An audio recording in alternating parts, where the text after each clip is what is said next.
গরম পানির হিট, নাকে নাকে গরম পানি, চোখে গরম পানি, আয়ু পথে ডিল মেশিন দিয়ে ছিদ্র এবং চোখ দিয়ে বান্ধা, গামছা দিয়ে বান্ধে তাদেরকে রুমের ভিতরে পানি ভিতরে ইলেকট্রনিক শর্ট দিয়ে ওদেরকে বসে রাখিছে। এরকম নির্যাতন করেছে। বিডিআরে যে সমস্ত আমাদের বন্দী ভাইয়েরা এখনো কারাগারে নির্যাতিত অবস্থায় আছেন, তাদের পক্ষ থেকে এই সংবাদ সম্মেলনের আয়োজন করা হয়েছে। প্রিয় উপস্থিতি, আপনারা সকলে অবশ্য অবগত আছেন 2009 সালে 25-26 ফেব্রুয়ারি তৎকালীন বিডিআর পিলখানায় তৎকালীন সরকারের ইন্ধনে একটি পরিকল্পিত হত্যাকাণ্ড ঘটানো হয়। যে হত্যাকাণ্ডে 18,519 জন সদস্যকে চাকরিচ্যুত করেন জেল জুলুমের অত্যাচারের মাধ্যম দিয়ে। এতেও তারা ক্ষান্ত হননি। এরপরে তারা বিভিন্ন মেয়াদে আমাদের ভাইদেরকে সাজা প্রদান করেন। সর্বোচ্চ সাজা ফাঁসি থেকে শুরু করে যাবজ্জীবন এবং বিভিন্ন মেয়াদে সাজা, যাদের এখনো পর্যন্ত সাজা শেষ হওয়ার পরেও কারাগার থেকে বাইর হওয়ার কোনো সুযোগ দেন নাই তাদেরকে। কিন্তু আমরা সকলে জানি একজন নাগরিক হিসাবে প্রত্যেকটা নাগরিকের, বাংলাদেশের প্রত্যেকটা নাগরিকের জামিন পাওয়ার অধিকার আছে। আমরা শুধুমাত্র বিডিআর সদস্য হওয়াতে আমরা এই জামিন থেকে সকলে বঞ্চিত হয়েছি। প্রিয় উপস্থিতি, আমাদের যে সকল কারাবন্দী ভাইয়েরা কারাগারে জীবনযাপন করছেন, যদি তাদের পারিবারিক ব্যাপারটা যদি আপনার খোঁজ খবর নিয়ে দেখেন, বুঝতে পারবেন তারা কত মানবতার জীবনযাপন করছে। একদিকে তাদের পরিবার ধ্বংস করতে হয়েছে, একদিকে তাদের জীবন ধ্বংস, একদিকে তাদের সন্তানের ভবিষ্যৎ ধ্বংস। এতগুলো মানবতার জীবন নিয়ে আমাদের বিডিআর পরিবার জীবনযাপন করে যাচ্ছেন। প্রিয় উপস্থিতি, আজকে আপনাদের সকলের মাধ্যমে আমরা সরকারকে জানাবো এবং বাংলাদেশ সরকারের সকল উপদেষ্টা মহোদয়ের কাছ থেকে আমরা দাবি জানাচ্ছি, আমরাও চাই প্রকৃত খুনিদের সাদা আয়ত্তে রেখে তাদের বিচার হোক। তার সাথে সাথে এটাও আমরা চাই আমাদের কোনো নিরপরাধ জেলবন্দী ভাই যেন এই সাদার আওতায় না থাকে। তাই আমি আরো কিছু আপনাদের কাছে উল্লেখ করতেছি। তো তারা ক্ষান্ত হন নাই। আপনারা আমাদের জেলবন্দী ভাইদের কাছ থেকে যদি আপনারা গিয়ে শুনতে পারেন, দেখতে পারবেন ওখানে আমাদের অনেক জেলবন্দী ভাইকে নির্যাতন নামে এমন তো ভাবে করছে, ড্রিল মেশিন দিয়ে তাদেরকে ছিদ্র করা হয়েছে এবং গরম পানিতে তাদেরকে হিট দেওয়া হয়েছে এবং আয়ু পথে ডিম দেওয়া হয়েছে। এই কঠিন নির্যাতনগুলো স্বীকার করেও আমাদের বিডিআর সদস্যরা এখনো বেঁচে আছে এবং ভবিষ্যতেও তারা বাঁচার স্বপ্ন দেখেন। কিন্তু এই স্বপ্নগুলো আপনারা জাতির বিবেক, আপনারা আমাদের কাছে যে সমস্ত সাংবাদিক ভাইরা উপস্থিত আছেন, আপনারা জাতির বিবেক, আপনাদের মাধ্যমে আমরা আমাদের এই খবরগুলো পৌঁছাতে চাই বর্তমান বাংলাদেশ সরকারের কাছে। আপনাদের এই খবরের মাধ্যমে যেন আমাদের কারা নির্যাতিত ভাইরা যেন সকল প্রকার মামলা থেকে অব্যাহতি পেয়ে যেন পুনরায় আমাদের মাঝে ফিরে আসতে পারেন এবং তার সাথে সাথে তাদেরকে জামিনের মাধ্যমে মামলা থেকে অব্যাহতি দিয়ে পুনরায় যেন তাদের সম্মান ফিরিয়ে দিয়ে তাদেরকে চাকরিতে পুনর্বহাল করা হয়। প্রিয় উপস্থিতি, এই ঘটনার সাথে তারা শুধু পিলখানাতে শান্ত হন নাই, পিলখানার ভিতরে এবং বাইরে বাংলাদেশের প্রতিটি স্থাপনায় তারা সর্বমোট 18,519 জন সদস্যকে ক্ষতিগ্রস্ত করেছেন। তারা বিভিন্নভাবে দায় দিয়েছেন যে বিডিআর এর সদস্যরা বিদ্রোহ করেছেন। না, বিডিআর সদস্যরা কোনো বিদ্রোহ করে নাই। বিদ্রোহ করেছেন তৎকালীন সরকার। তার ক্ষমতাকে ফাঁকাভুক্ত করার জন্য এই বিডিআর ঘটনাটা ঘটাই দিয়ে তৎকালীন 25-26 ফেব্রুয়ারি উনি ফাঁকাভুক্ত করেছেন।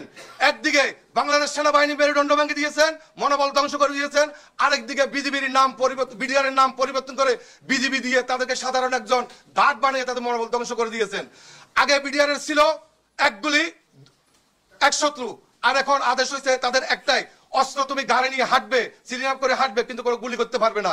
প্রিয় উপস্থিতি, আজকে আমরা কোথায়, আমাদের বাংলাদেশ আজকে কোথায়? তাই আপনাদের কাছে আমি বলবো, আপনারা সকলে আমাদের পক্ষ হয়ে, আমাদের জেলবন্দীদের পক্ষ হয়ে সকলে মিলে আমাদের জেলবন্দীদের যেন মুক্তি হয় এবং এই মামলা থেকে তারা যেন মুক্তি পায়, এই ব্যাপারে আপনাদের কাছে দাবি জানাচ্ছি। প্রিয় উপস্থিতি, যদি আমাদের একজন জেলবন্দী পরিবারের আত্মনাদের কথাগুলো আপনারা শুনতে পারেন, তাহলে বুঝতে পারবেন ওনারা কতটুকু সুখে আছেন, ওনাদের পরিবার কতটুকু শান্তিতে আছে, একমাত্র ওনারা অনুভব করতে পারবে। কিন্তু এই যে বিভিন্ন রুমে থেকে আমাদের এই ক্ষতিগ্রস্ত বিডিআর সদস্যদের বা আমাদের জেলবন্দী পরিবারদের দুঃখটা আপনারা বুঝতে পারবেন না বা ওনারা কেউ বুঝতে পারবে না। ছাত্র জনতার সরকার যখন এই বাংলাদেশে এসেছে, তখন আমরা ক্ষতিগ্রস্ত বিডিআর এবং জেলবন্দী পরিবার বিডিআর বাঁচার জন্য একটু আশা নিয়েছিলাম। কিন্তু দুঃখের বিষয়, আমরা 5 আগস্টের পরে 9 আগস্ট থেকে আমরা বাংলাদেশের প্রতিটা মন্ত্রণালয় এবং সেনাপ্রধান, বিজিবি প্রধান সকলের কাছে আমরা স্মারকলিপি প্রদান করেছি। এরপরে আমরা প্রতিটি জেলা পর্যায়ে আমরা মানববন্ধন করে স্মারকলিপি প্রদান করেছি। কিন্তু দুঃখের বিষয়, তার কোনো সুস্থ জবাব আমরা পাই নাই। কিন্তু আমরা চাই আমাদেরকে সুস্থ জবাব দিয়ে, আমরা এই দেশের সন্তান, আমাদেরকেও যেন সাধারণ মানুষ হিসেবে বাঁচার স্বপ্নটা পূরণ করার সেই সুযোগ তারা করে দেন এবং আমাদের জেলবন্দী ভাইদেরকে মুক্তি দিয়ে তাদের পরিবারের কাছে ফিরিয়ে আনেন। নির্যাতন আপনারা আসলে তখন বিভিন্ন ভাবে আপনারা মিডিয়াতে দেখেছেন, আপনাদের মাধ্যমে। আমরা তো তখন বন্দী ছিলাম, আমরা কিন্তু বন্দী ছিলাম। হ্যাঁ, তো ওখানে বিভিন্ন সেল গঠন করা হয়েছে। সেলের মাধ্যমে মনে করেন আমাদের যে ভাইদেরকে যখন বর্তমানে কারাগারে যারা আছে তাদেরকে এমন তো ভাবে নির্যাতন করছে, আমি পূর্ব উল্লেখ করে গেছি। গরম পানির হিট, নাকে নাকে গরম পানি, চোখে গরম পানি, আয়ু ভাতের ডিম, ডিল মেশিন দিয়ে ছিদ্র এবং চোখ দিয়ে বান্ধা, গামছা দিয়ে বান্ধে তাদেরকে রুমের ভিতরে পানি ভিতরে ইলেকট্রনিক শর্ট দিয়ে ওদেরকে বসে রাখিছে। এরকম নির্যাতন করেছে। কিন্তু কারা করছে এটা আপনারা নিজেরাই জানতে পারছেন। তখন আপনাদের মিডিয়ার কাছ থেকে আমরা জানতে পারছি জিনিসগুলা। আপনারা মিডিয়ারা ক্লিয়ার করছেন এই নির্যাতনগুলো। যে নির্যাতনে ফিলখানার আশেপাশে যে সমস্ত সদস্যরা ছিল, পরিবারগুলো ছিল, এই বিডিআরের হাহাকারের আত্মকার, তারা পর্যন্ত বসবাস করতে পারে নাই। তারা বলছে আমরা এলাকা ছাড়া চলে গেছি। না না, কারাগারে বসে না, কারাগারের বাইরে টিএফ সেলে প্রায় এখন আমরা বন্দী আছেন প্রায় 834 জন বর্তমানে বন্দী আছেন। সবার সাজা দিছে, কাউকে দিচ্ছেন মৃত্যুদণ্ড, কাউকে দিচ্ছেন লাইফ সাজা, কাউকে বিভিন্ন মেয়াদের সাজা দিচ্ছেন, আবার কাউকে বিস্ফোরক, এইভাবে সাজা দিয়ে দিচ্ছেন তাদেরকে। কিন্তু সাজা শেষ হওয়ার পরেও আজকে এতক্ষণ পর্যন্ত একজন সাধারণ দেশের নাগরিক হিসেবে তারা জামিন পাওয়া থেকে তারা সকল প্রকার সুবিধা থেকে তারা বঞ্চিত।